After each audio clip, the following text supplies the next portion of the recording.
Mesdames et messieurs, bonsoir, bienvenue dans cette grande édition. Les titres du journal. Les tenanciers d'hôtels et restaurants sont inquiets face à la persistance du virus Ebola dans le pays, car ces réceptifs sont de moins en moins fréquentés. Très difficile de circuler au marché de Madina, les ordures ont pris d'assaut les rues. Les échos, c'est dans ce journal.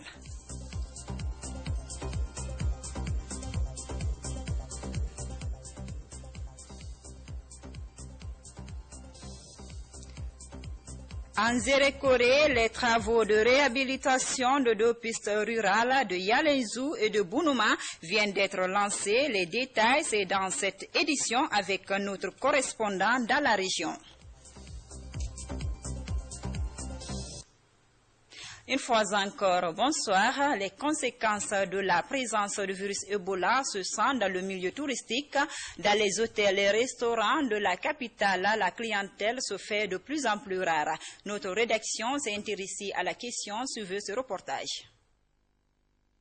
Depuis l'apparition de la fièvre hémorragique à virus Ebola en Guinée, la fréquentation des hôtels et autres réceptifs est à la baisse, même si les gestionnaires d'hôtels ne se découragent pas. Ils multiplient les initiatives pour protéger le peu de clientèle qui y arrive. Ebola ne s'attrape pas comme ça en l'air. Je pense que, comme on dit, c'est les 5 S, sueur, etc., le sang, salive. Et nous prenons donc des dispositions pour rassurer le peu de clients que nous avons, que quand ils sont ici, à l'hôtel, ils ne risquent rien. Or, malheureusement, avec l'arrivée de cette pandémie, et nous avons connu une baisse drastique de notre chiffre d'affaires. Face à cette situation, la FEPATOUR lance un cri d'alarme. Personne ne peut contester comment nos hôtels sont aujourd'hui vides. Ceux qui étaient à 60, 70, 80%, aujourd'hui sont à 10 ou 5%. Ça veut dire quoi? Ça veut dire pratiquement nos établissements sont presque quasi fermés. Puisque nous avons des charges, c'est-à-dire des charges concernant par exemple le Coran, concernant les impôts, concernant le personnel, si ça dure, c'est que beaucoup ne pourront pas s'en sortir et ils seront obligés de fermer. Pour le moment, ils sont nombreux les hôtels qui s'en sortent malgré la rareté des clients. Cependant, il reste à savoir si les tenanciers pourront résister à la tempête d'Ebola qui perdure encore en Guinée.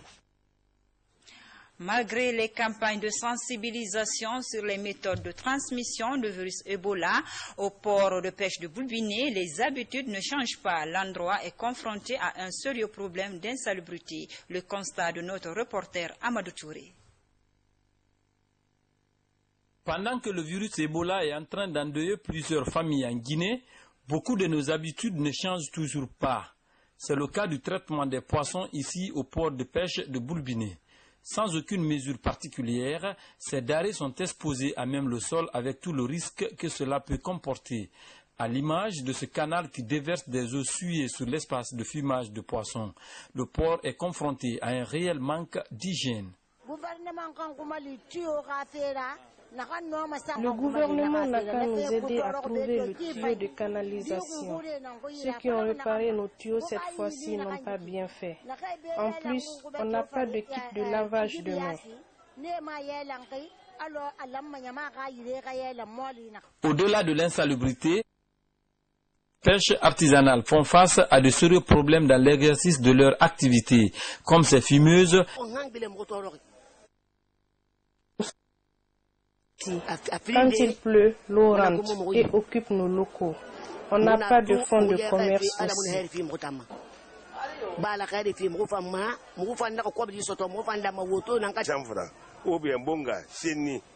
Ici, on soulage les pères de famille, même avec un peu d'argent qui peut nourrir ta famille. Donc, le président n'a qu'à nous aider à soulager la population. Avec son statut de premier port artisanal de pêche du pays, selon les responsables locaux, Boulbiné assure les 50% des besoins des marchés de Conakry et de l'intérieur du pays en produits halieutiques. Les acteurs de ce secteur se disent victimes de surpêche des navires étrangers. Ils plaident en faveur d'une réelle application des codes de pêche, même si le gouvernement vient d'appliquer la décision liée au repos biologique de nos eaux maritimes.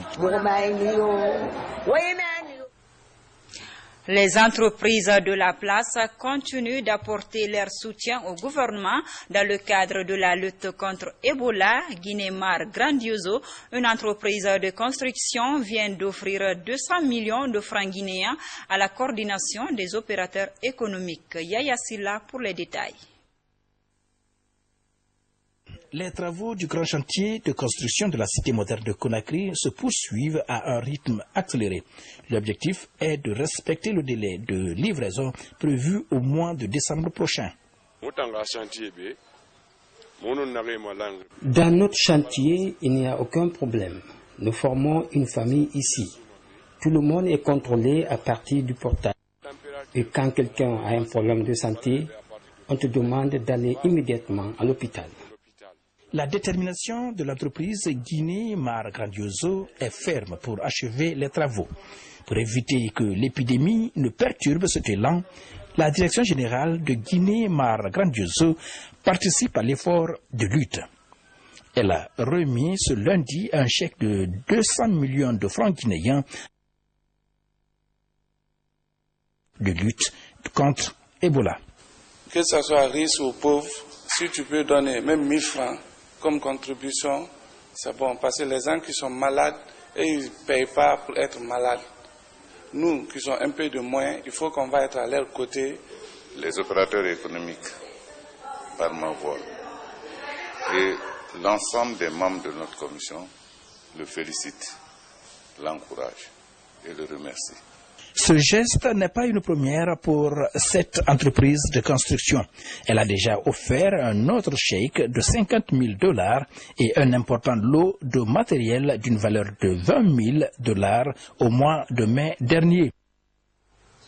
Comme je vous le disais dans les titres, les lieux publics de Conakry sont presque tous transformés en dépotoirs d'ordures. Au marché Madina, par exemple, les autorités ont du mal à gérer cette situation d'insalubrité. Reportage Aïssata Tawel Kamara, rendu en studio par Kadiatou Chérif.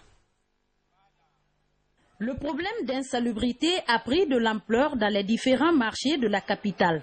C'est le cas du marché Madina. Ici, les routes sont envahies par les ordures ménagères. Malgré les dispositions prises par les autorités, certains citoyens continuent toujours à transformer les lieux publics en dépotoirs d'ordures. L'amour de la patrie incombe tout élément responsable qui a le souci de développer ce pays. Pour ce faire, la population civile ne doit pas faire un plaisir de venir déposer des ordures. L'État n'a qu'à faire tous les petits efforts pour que tout Carrefour puisse avoir une calabresse déposée dans tous les carrefours de Conakry. Suite à cette situation déplorable, les services chargés du ramassage des ordures sont interpellés afin d'y faire face. Nous balayons tous les jours, mais dès après, d'autres viennent déverser les ordures. Il faut que les autorités nous aident pour le ramassage régulier des ordures. Pour des raisons de santé, les populations demandent l'assistance des autorités afin de gérer ces ordures qui polluent l'environnement. Direction Zérékoré, où les travaux de réhabilitation de 2 pistes rurales dans les collectivités de Yalézou et de Bounouma ont été lancés récemment par le gouvernorat de la région. L'objectif est de désenclaver ces zones de production. Compte rendu Mohamed Salioupaï. Financé à hauteur de 2,83 877 700 francs guinéens par le gouvernement guinéen et ses partenaires, ces 2 pistes longues de 20 km concernent pour le premier lot Bangoueta-Yalenzou de 7 km 400 avec 8 dallos et pour le deuxième lot Nzao-Bounouma de plus de 13 km avec 13 dallos. Les entreprises Assi Travaux et Moussa Touré Construction chargées d'exécuter les travaux ont 4 mois de délai pour rendre ces 2 pistes aux bénéficiaires, ce qui réjouit les autorités de Yalézou et Bounouma.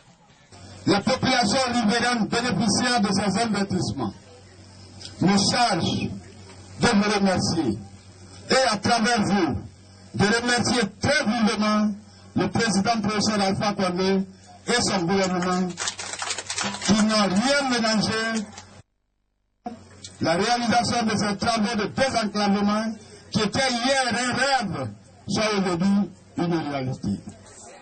Au nom de l'autorité régionale, le directeur de cabinet du gouvernorat de Zérékoré a salué les efforts du gouvernement et des partenaires pour avoir pensé à ces deux localités. Les bailleurs de fonds, quand ils voient que vraiment la population contribue beaucoup pour les travaux qu'ils organisent dans les villages, ils donnent encore d'autres projets. Il ne faudrait pas que ces travaux soient réalisés avec ces fonds que nous avons écoutés dans les radios et qu'après 2 mois, on voit que la piste est complètement détruite. Non. Et le sous-préfet et le cabinet, nous sommes tous des contrôleurs pour que ces travaux se réalisent très bien dans l'œuvre de l'art. D'autres intervenants pour magnifier l'acte ont aussi exprimé leur satisfaction quant à la réalisation de ces ouvrages de franchissement pour le bonheur des populations.